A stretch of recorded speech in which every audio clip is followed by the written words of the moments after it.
Alrighty, today we'll be taking a look at the Star Wars Black Series Throne Room Boba Fett and also the Mandalorian Shriek. So let's start off with size comparison. So the Shriek is about a little over 6 inches tall, meanwhile Boba Fett is a little bit under 6 inches tall, which honestly I'm not sure if that's accurate for height or not, but it is what it is. And articulation wise, these guys are pretty similar. So we'll start off with the Shriek.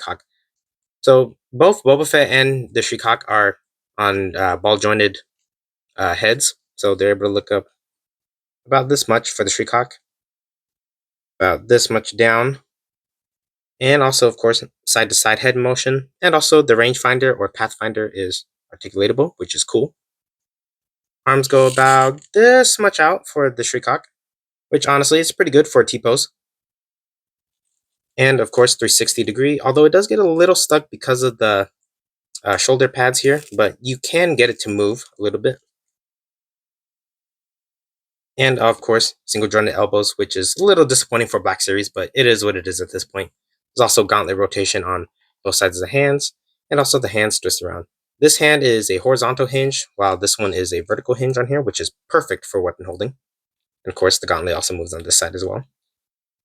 Now, when it comes to the torso, it's also on a ball swivel, so it's able to lean back about this much, which honestly isn't that good, and this much forward, which is honestly even less impressive if you ask me.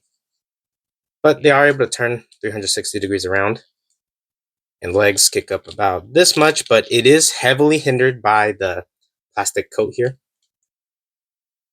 And it kicks back about this much, which honestly is pretty good, even with the plastic skirt piece here. And the legs don't kick out as much because of the plastic skirt piece, but it's not too bad too. And also single jointed knees, which is, like I said before, a little disappointing, but not too bad. And the feet themselves go about this far down, which is really good, but only go about this much up, which is a little disappointing if you ask me.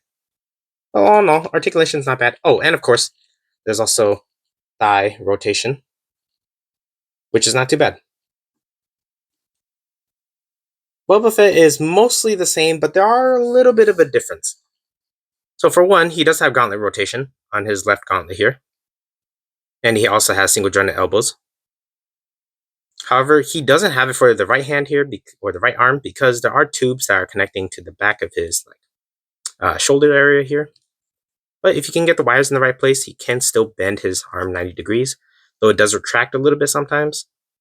And honestly, it's not too bad. Also, another vertical hinge here, and also horizontal hinge here as well for gun holding. He's also on the torso swivel, which is not much better, honestly. And this time, because Boba Fett is wearing more baggy pants, it is a different design for it. So he can kick up about this much, kick back about this much. And he can do almost full splits, but it is hindered by the holster a little bit here, and his jetpack fell off, but we'll worry about that later. He does have thigh articulation here, thigh rotation, which is not too bad. And he does have single jointed knees, but it goes a little bit more than 90, just a little bit more. And I do like this design for it because it does keep the silhouette of the baggy pants. And oh, surprisingly, I barely realized this, that he has boot articulation, which is really cool. And his toes go about this far down. This goes about this far up. I know I said toes, but I meant his feet. His feet can go about this high up. And of course, just like the Shriek 2, they also swivel. I think I forgot to mention that. But honestly, all in all, articulation is not the greatest. I think it can be improved, but it's not too bad. But let's move on to accessories. So let's just start with Boba Fett. Boba Fett, of course, has a removable helmet. His scope isn't too bad. It does look like Tamora Morrison, although I do think the paint for his scars is a little bit bad. The camera will focus on it.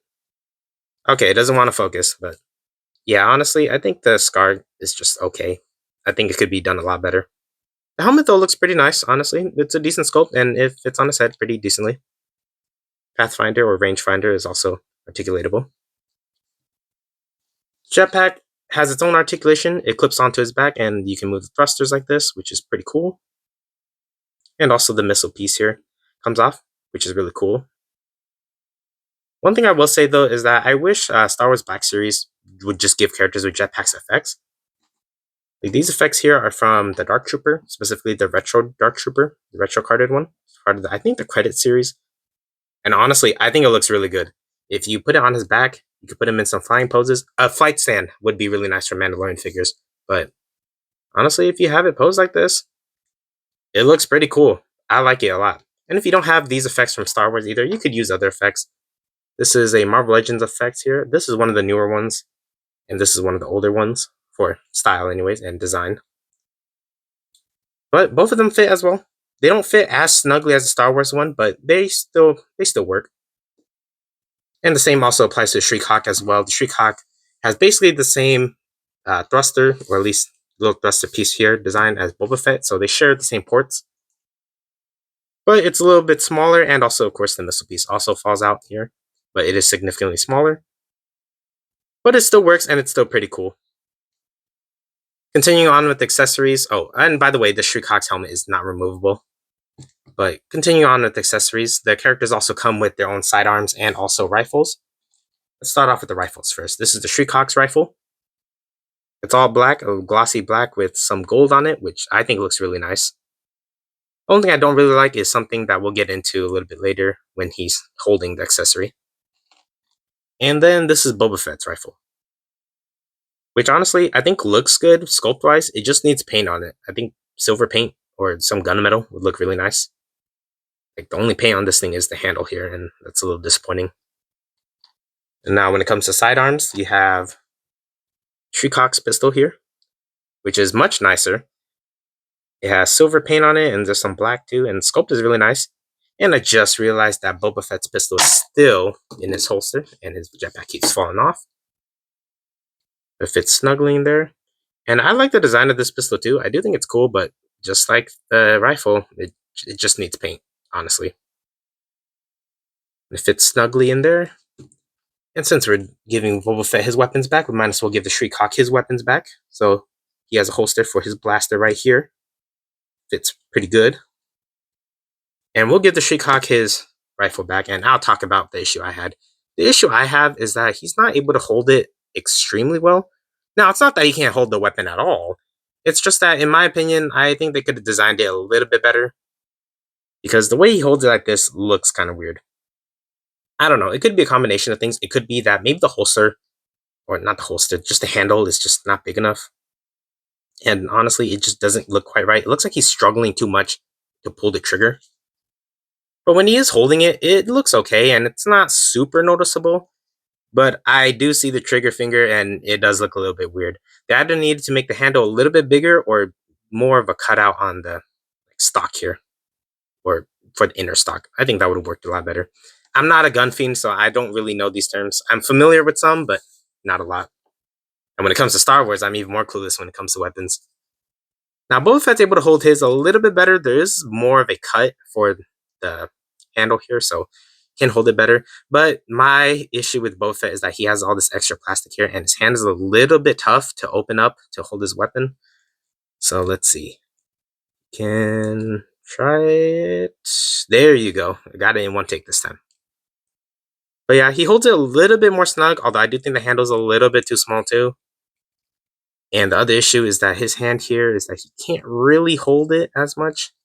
I have to heat it up to have him actually hold it, but in my opinion, I think it just looks more natural when he's holding the rifle, like silhouette-wise, compared to the Shriek. And we'll put on his jetpack once more. But yeah, all in all, both figures aren't too bad. I thoroughly enjoyed them, especially Boba Fett, because I found him at Ross for $5, which was really surprising. So I'm not going to complain too much, but they both have issues. But the issues aren't the most glaring issues in the world. And the Shriek is a figure that I have for my friend because I am going to do a custom for him. So, stick around for that so you can see it later on. But let's move on to size comparisons. Let's see, I have a couple random figures here and a couple selected figures. So let's see, put Boba Fett a little bit better position. There you go. So for some Star Wars characters, I have another Boba Fett here. I believe this is the Empire Strikes Back Boba Fett. And we also have the Mandalorian Din Djarin here. I'm not sure which one this is, but this is one of the earlier releases. Honestly, it looks really small compared to the rest of these, especially his head. And of course, we also have Ahsoka from the Ahsoka show. And I'll put her right next to Boba Fett so we could do a little comparison with the pants. She also comes with the baggy pants design, and it's fairly similar on how they did it. Although I did notice that Ahsoka has a little bit different design. Boba Fett has a thigh cut here. Meanwhile, Ahsoka has hidden thigh articulation within the crotch piece here. If it'll focus. You can see there it's a lot more hidden, so it keeps the silhouette of the baggy pants a little bit more. Honestly, I think that would have been a little bit of a smarter move for them to do, but I'm not sure which figure came first. But yeah, point is that I think it's done well. It's just could be done a little bit better. And of course, we also have Bo-Katan, and we'll move Din out of the way. And she's significantly shorter than the rest of them, and also a little bit shorter than Ahsoka as well. But honestly, all these characters next to each other, they don't look half bad. And we'll just throw Din in there just because. And honestly, as a group like this, it looks really cool. I really like the way it looks. But let's have some other size comparisons. So size comparison with the McFarlane Scarecrow, he barely fits in the frame. But yeah, this guy is definitely not going to be in scale with Star Wars figures. And we also have the G.I. Joe Retro Cobra Commander. He fits a little bit more in size with them, which is not too bad. We also have Killmonger, Eric Killmonger himself. He is significantly taller than most of the other people here. And let's see, for another comparison, let's throw in my custom Kid Bash Yelena. She's also a little bit shorter, but honestly, not too bad, all things considered. And I lied. Let's do one last comparison. Let's move these guys out of the way. For last comparison, 2 Mandalorians against King Kong. So big he doesn't even fit in frame here. But yeah, honestly, if you want to use this as a regular gorilla, it could kind of work. Not even a regular gorilla, he's just a supersized gorilla, but it kind of works. But yeah, overall, these figures, not too bad. For this one being full price that my friend got, honestly, I really like a lot of things about it. There's just things that I would change just as a customizer myself that I will be doing to this figure, so stay tuned for that. And Boba Fett for like $5.99 at Ross. It's not too bad, all things considered. And also, there's nothing that a little customizing won't fix. Well, that's all I got for you guys today. I'll see you guys in the next one. Peace.